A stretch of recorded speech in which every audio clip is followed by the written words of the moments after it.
Yo, man, yo, fuck what you going fan 007, nigga, man. Shout out to Yankee fan movement, nigga. What up, niggas, you good? We got 708. Yo, what's Yo, good? Big Kannon, what up, man? What up? what's going on, Angry Fan? What's poppin'? Man, not shit, man. It's me and Tony Bro up in here, man. I see you tweeting out some shit about freestyling versus Craig Lamar. Hey, like, let's get straight to this. What do you think about Craig Lamar? That nigga's nice. Look, honestly, man, I feel that dude can rap. You know what I'm saying? Dude got talent. He displays his talent when he on the stage. The difference between what he does and what I appreciate out of a battler is he's just too random for me. Like, it's just like I came from an era where, you know what I mean, if you came with random bullshit, it was considered filler. Nowadays, niggas accept filler and feel like that is dope. You know what I'm saying? So me personally, he's not my cup of tea when it comes to a battler, but you know, I'd be lying if I say dude ain't all right. But, all right, so you know what, Big Kannon, when you say filler, what do you mean? Because Kant is a scheme filler or wordplay filler? I mean, when I say filler, I mean it doesn't apply to your opponent. Like you know, you saying how much you gonna shoot me, you know, that you can say that to anybody. You can say that to, you know, any motherfucker that you battling. But when it comes to the shit that apply, the shit that make a nigga say, I appreciate creativity in the bars more than I appreciate just randomized, just shit that you can say to anybody. I think the more creativity comes to play when you zone in on your opponent and still are able to do those same things that they do randomized. Okay. Well, I mean, all right, so you're saying, like, let's say Rex, for instance. Rex had a lot of street bars and gun bars. You would think that's filler? Because I'm pretty sure you got to have some bars that's just a regular punchline that doesn't apply to your opponent at all. Not everything, Rex, right? That's just personal jokes and name flips if that's the case, and angles. Well, you got to think about it. Like, when you talk about Rex, the majority of that we know that made Rex the legend that he was when he was just meeting niggas on the block and battling them. So it wasn't a thing of where you could actually study your opponent, you know what I mean, and do that. Like, that's not what we knew Rex or loved Rex for. It was always the just randomized shit. Now, he has shit where he zones in on his opponent, too. Nowadays, but when you liked him, when you loved Rex, that was NH, that was Unconsa, that wasn't even no thing of you know, knowing who the opponent was. You just stepped in the ring and battled the nigga, so it's different. That was a whole different era of battling. Okay, how you feel, Tony, bro? Yeah. I mean, that's what I've been saying, is that it was a whole different era of battling, and in fact, people got to use a lot of shit that they was doing before, and you wanted to make the rhymes a little bit generic and shit like that. Like, you didn't want to, you know what I mean, because you was using them a lot, right? Like, everything is on cam. But Big Kannon, let me ask you this, bro. Like, do you feel like what you putting together is being appreciated, like by fans or by, you know what I mean? Like what's the, like, because you putting together dope shit, but do you feel like you getting the recognition that you deserve for being, like, you know, that talented? Man, you know, I'm at this point, bro, like, I've been in this for a long time. You know, I've been in this for damn near 7 years, you know what I'm saying? And throughout that 7 years, it's always been Kannon is underrated. Kannon is underrated. Kannon is underrated. So at this point, you know, I think that, you know, I'm acknowledged for what I do. It's just not on a grand scheme to where, you know, you have your top tiers or your Charlie Clipses, your Surfs and all of that. It just hasn't been broadcast to a wider view of people. But in regards to what I do and, you know, do I feel appreciated, you know, when I'm in that building, when I step in front of whoever I'm battling, like, the responses, the reception at my bars majority of the time, man, it let me know that, you know, my shit is valued. My shit is appreciated. You know, people are appreciative of the shit that I come with.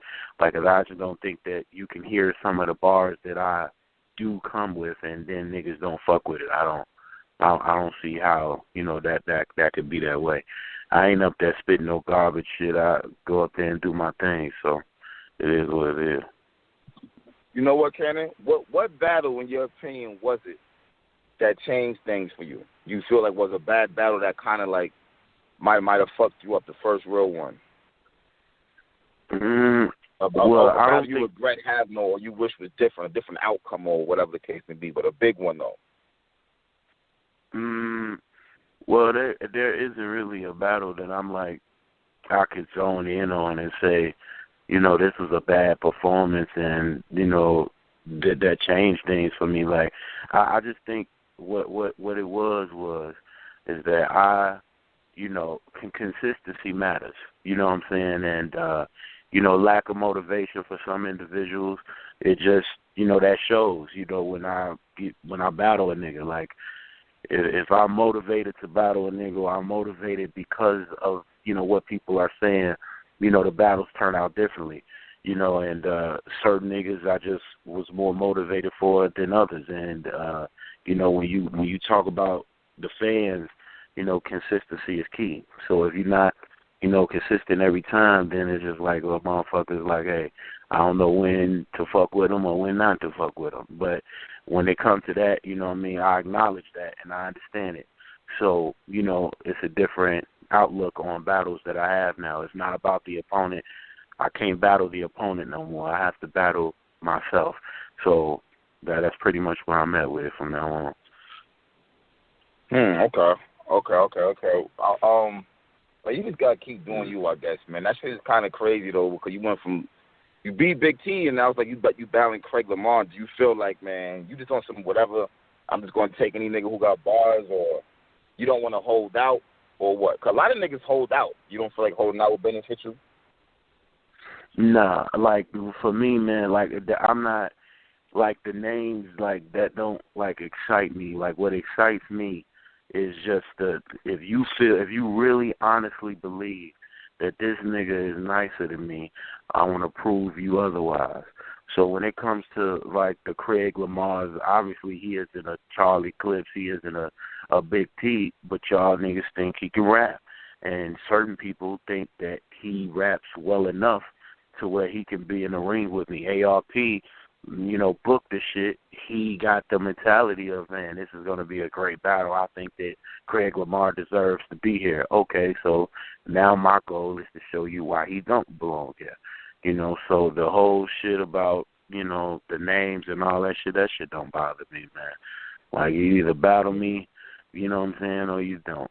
You know what I mean? And a lot of the niggas, like, and people know, man, it's been documented, man. Like, niggas have told me to my face, like, nah, nigga, I'm not gonna battle you. I have too much to lose. You know, so when shit like that is being said, it's just like at some point it's like I'm not chasing none of you niggas. Like that, I don't feel like. You know what? But you know what? Them niggas not battling you because they got too much to lose. Like, doesn't that like fuck your stock up? I mean, why you ain't calling these niggas out?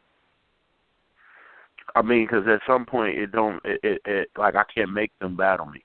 You know, I could call them out. I've done that. You know what I'm saying? I've done the call out. Like I've called the Tay-Rocks out. I've called these niggas out. You know what I'm saying? And you know, for circumstance, it shields some niggas. Like when it comes to Tay-Rock, like now we've seen him battle more on the different platforms and things like that. But for the most part, he's a Smack individual. And then on Smack, niggas ain't, from political circumstance, I'm not on Smack. So when it comes to that, like, certain niggas get shielded from certain matches. So there's certain niggas I would take, and certain niggas that I feel like I could have a good battle with, but motherfuckers, they shield from where they are. So, shit should be, I mean, to a certain degree, this shit corny, but then on another level, I just be like, fuck it, man. My mentality is kill whoever in front of me, man. So that's how I approach it. I was gonna say, you still got niggas in the Midwest, like you Verb, Miles, and I'm pretty sure y'all can get something rocking again. Calico, Cal. Yeah. Or you not even thinking about that? I mean, you already battled Big T. You already battled Young Kannon. You know what I'm saying? So, so I'm thinking Chicago is pretty much out of it and shit.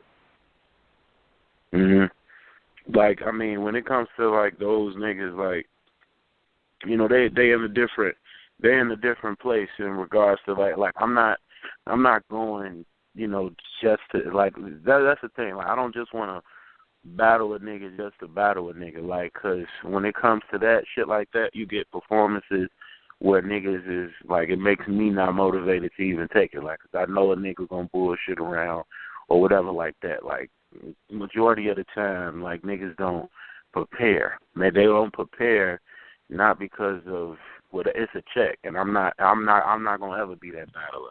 Like this, just say I'm getting a name, and this nigga coming there just for the. Nah, I'm not doing that. So if that's what it's gonna be, I'm not gonna be that nigga. I'd rather take niggas that people just like, people love, and you know, if it happens, let's make it work. If it don't, then fuck it. So I mean, I have never turned down a battle. So you know, it don't even matter.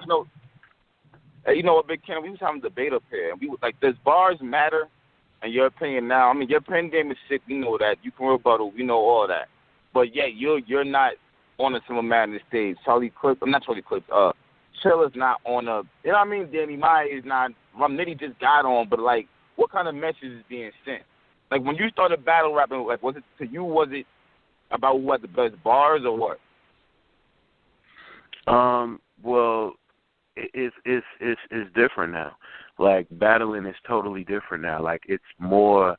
See, I grinded to get to where I'm at.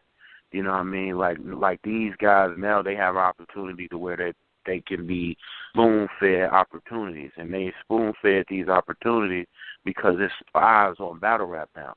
See, I'm one of them niggas that built the foundation for battle rap. You know, it's like, and when I say that, I'm saying, like, in terms of when this shit wasn't cool to do. Like, I was that nigga that, you know, I was the first nigga, you know, over there in London battling. Like, I was the first nigga there, like, that was battling from your smack card, from a URL card. That was me. You know what I mean? I'm one of them niggas that, you know, would build up the Midwest foundation when it comes to, like, setting up niggas to battle and setting these guys up to get opportunities. It's a lot of niggas that, you know, that can go without being said that they got their first opportunities from on Smack, PGs and all that shit because of me putting the word out and, you know, letting motherfuckers fuck with them. So, you know, I just feel like it's a different battle rappers at a different place now. Like, you can have one good battle and now you're the next star. You know, like, I had to grind to get that mentality. I had to grind to get my name, you know, even to where it's at now. So it's just different. Hey, Big Kannon, I wanted to ask you, like, as far as Guerilla Warfare, what are y'all doing moving forward with that? 'Cause I don't really see too much coming from the platform anymore.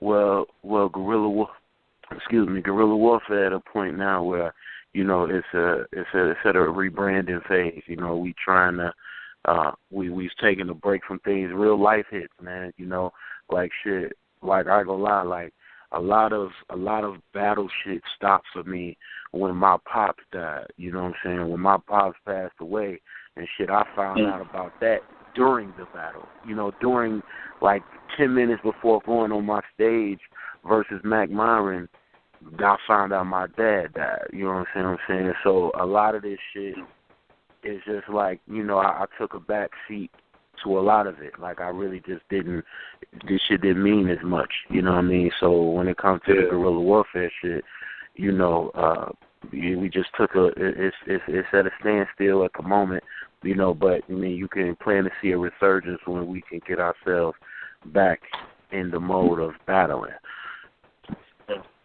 Okay. Yo, looking back, yeah, definitely sorry to hear about your pops. But looking back at the last big event they had was a Crown 2. Like, was was it like a failure? I mean, like how do you measure the success of an event? Do you measure it by it selling out, or do you measure it by if the battles were good? How do you measure the success for an event that you had? Well, see, our thing was never to sell out or never to, cash in on an event. Like we obviously don't want to go on a negative or anything when we throw an event, but we look at it like, man, we want to bring the fans something that they want to see. So when we pay these battlers, when we pay these guys to come out there and perform, and then they may not perform the way that we, anticipated them to, or that the fans wanted them to, it's not a slight to us. It's more slight to the battler, but that can, be disappointing to the fans that come and see it.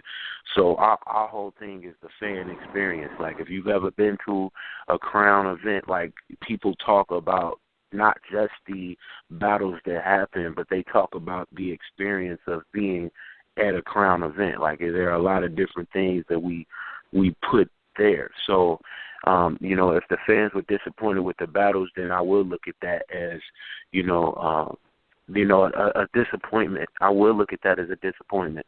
But, in terms of success, we did our thing in regards to that event, like looking at everything that was put into it, look at the hours that was spent, look at the bullshit we had to deal with, looking at, niggas, different personalities and having to deal with that. Like, I feel like we did what we were supposed to do with that event. Okay. Yo, you know what? As far as Guerilla Warfare being top 5, do you feel like you have to be top 5? Because right now it's URL, King of the Dot. You got RBE, they making noise. John Vulcan is making noise. And, and don't flop at is there any pressure on you to really get going? So, my question with your pops, I know your pops unmotivated. You're not motivated. But as far as for the league to really take off. Right.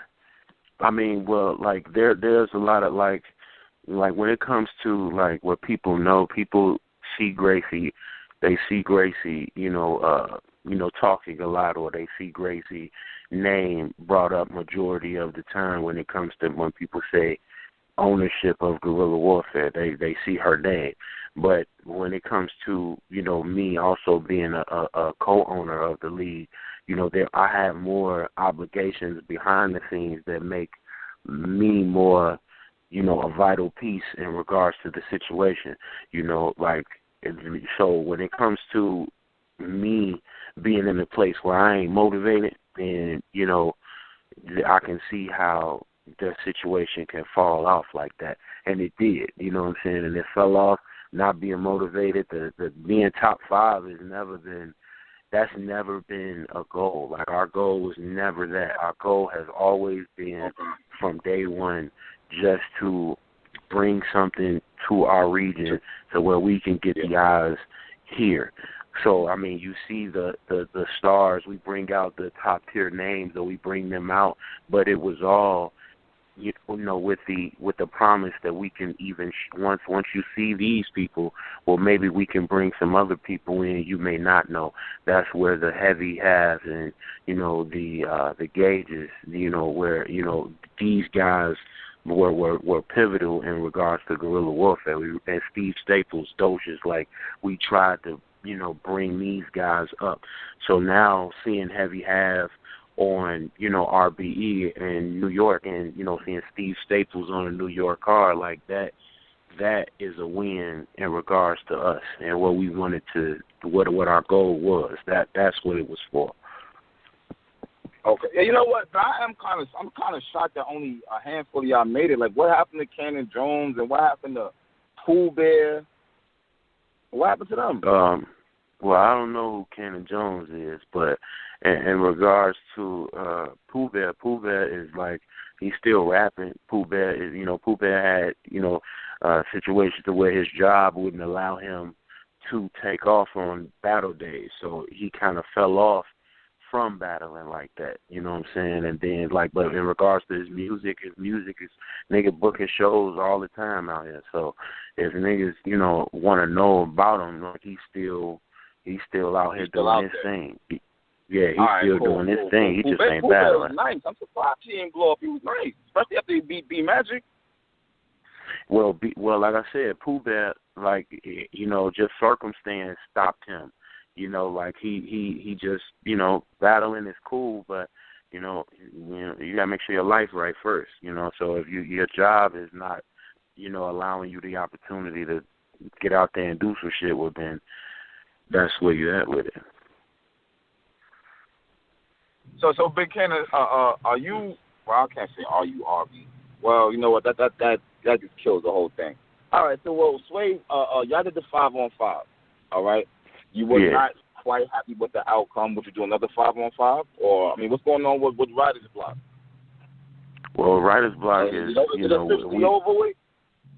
Nah, man. Like, see, and the fact that, you know, people believe it's over with, that just, you know, that I actually like that more than even them thinking that it was still going, because, like, 2017, I've talked to, you know, the guys that, you know, that are still Writer's Block. I've talked to them guys, and, you know, we've all said that we're going to make a concerted effort to make sure that people understand that this is something to be reckoned with. Like, I feel like a lot of the times that when people mention Writer's Block, they didn't see us cohesively. They seen us separately and said, you know, hey, that, you know, this guy's part of Writer's Block, this guy, and it was so scattered out that it was so hard for them to actually latch on to the brand and latch on to us as a group. They latched on to us individually and just accepted the fact that we were a group, but I don't think that niggas ever really accepted it as a group. So with these new guys, with everything that we're doing, with the people that are involved in Writer's Block right now, like, is the energy of the squad is different. The energy of, you know, just how niggas is talking, how, you know, even knowing how niggas are preparing for battles is different now. So, you know, I appreciate, you know, the niggas that's still here, the guys that left, you know what I mean, much love to them. You know, they just, I guess they felt that it was a different situation for them. Happy for them and do what the hell they got to do, you know what I'm saying?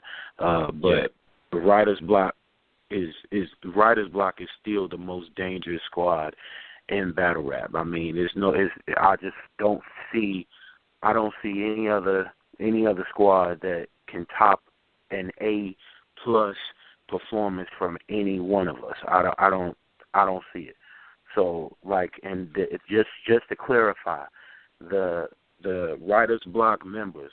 Let's get to it. Are Danny Myers, JC, Chef Trez, You know what? I'm going to ask a question that we all want to know. What even makes y'all a real group and not just a bunch of pen niggas who said, fuck it, we all the top writers, so we're going to join? Like, well, like, Team Homies a family. Dot Mob is a family.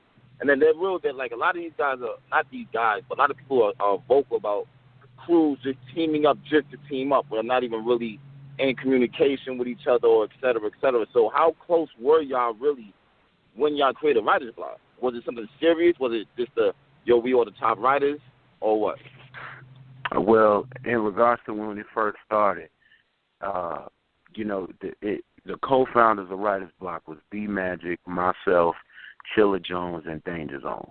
Me, all of us, you know what I'm saying, like, me and B Magic have been, that's been my boy ever since, you know, like, you know, he came into Smack, you know what I'm saying, like, that's been my homie, you know what I'm saying, like, we kick it when he come out here, you know what I'm saying, nigga kick it and all that shit, that's what we do, that's always been my guy.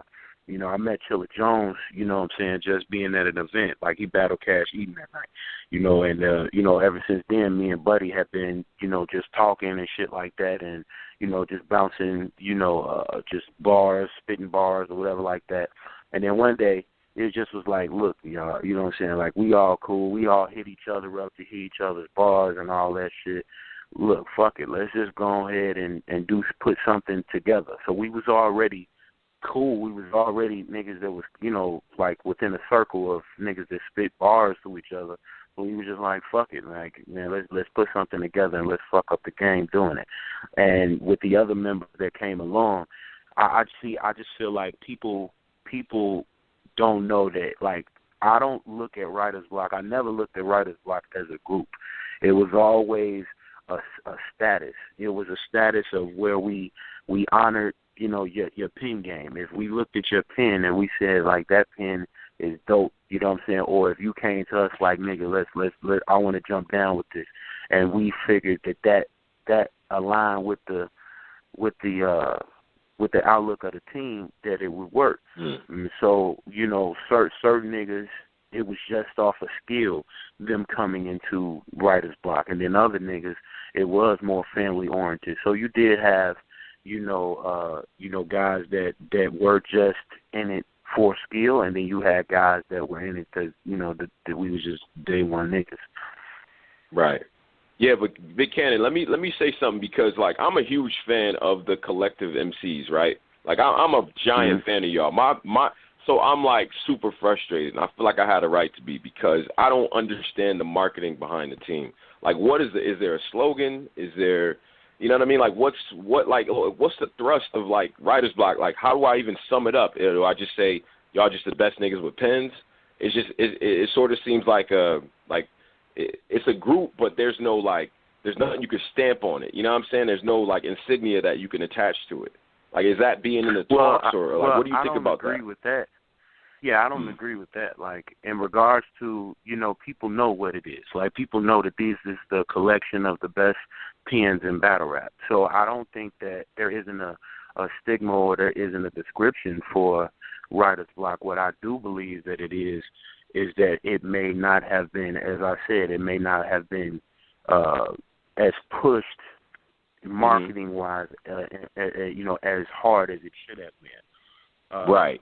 But that's always been that, and to hear what you're saying about the marketing. This is something that 2017 will show the difference, because we acknowledge that. You know what I'm saying, and we acknowledge that the ball wasn't. As we dropped the ball in that situation, and we understand that, and that's why 2017 you will see a resurgence when it comes to Writer's Block and the members that are in Writer's Block. But let's not forget, man. Like, our battles market themselves. Like, so when you look at the niggas that battle for Writer's Block and that who are Writer's Block, we have consistently given you the best battles within years' time. Like, there hasn't been many battles that have happened that you don't see a Writer's Block member in, and you said that was not either Battle of the Year or in contention. So that's a fact. I gotta disagree. I gotta translating though into views, and well, go ahead. Go ahead. Well, not even. I mean, there's been a couple of battles of the years that have no Writer's Block members involved with it. Candidates. I can't hear you. I'm sorry, you breaking up. Nah, I said there's some battle of the year candidates that doesn't involve Writer's Block. Not hating, but I think that's going kind of far. That's not what I said. I didn't say that every battle that was considered Battle of the Year or Battle of Contention didn't have a Writer's Block member. I said we have been in those talks when it comes to people saying Battle of the Year candidates. So when you saying facts. My fault. Yeah, that's a fact. That's a fact. Yeah, so that's what I'm saying. So I feel like our battles have marketed themselves. So, like, a lot of the times, like, people may not see us as a unit or in unison, but again, that's something that we acknowledge in 2017 is the change in that. Yo, man, fuck what you want, fan 007, nigga, man. Shout out to you, fan movement, nigga. What up, niggas, you good? Oh my gosh, that's the King Cobra.